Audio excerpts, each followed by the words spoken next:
Dalili za kurudi kwa Yesu na unyakuo wa kanisa. Dalili za kurudi kwa Yesu na unyakuo wa kanisa. Na leo ni siku ya 4 au mfululizo wa 4 tangu tulipoanza kujifunza somo hili.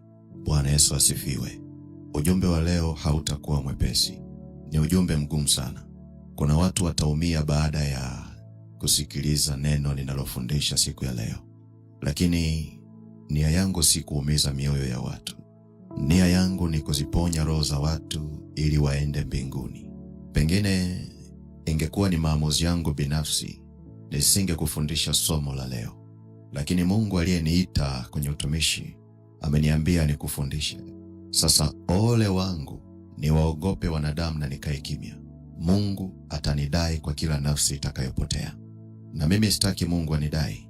Kwa hiyo kile alichosema na mimi ndicho nitakachokufundisha.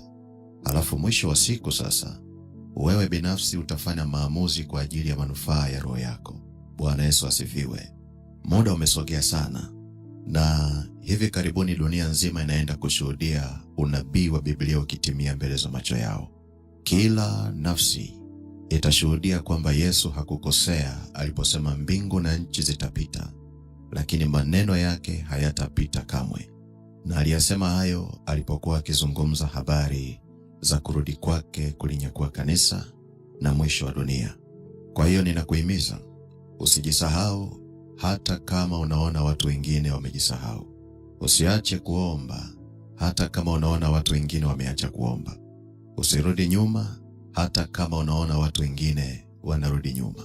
Amua kusimama imara, kwa sababu hapa duniani haukuja na mtu, ulikuja peke yako. Hata kama ulizaliwa mapacha, kila mmoja atawajibika peke yake mbele za Mungu. Kwa hiyo weka nia ya dhati ya kuishi maisha yanayompendeza Mungu, kwa sababu tupo karibu sana kurudi nyumbani. Maandiko yanatuambia hakuna anayejua siku wala saa, lakini kwa kutazama majira tunafahamu kwamba Yesu amekaribia sana kurudi. Kwa hiyo jiweke tayari. Bwana Yesu asifiwe. Tunapoendelea kujifunza, kuna jambo muhimu nataka nikushirikishe siku ya leo, ambalo linasimama kama dalili inayotujulisha Yesu yupo karibu sana kurudi kulinyakua kanisa lake. Na jambo hilo ni kuanzishwa kwa dini moja duniani.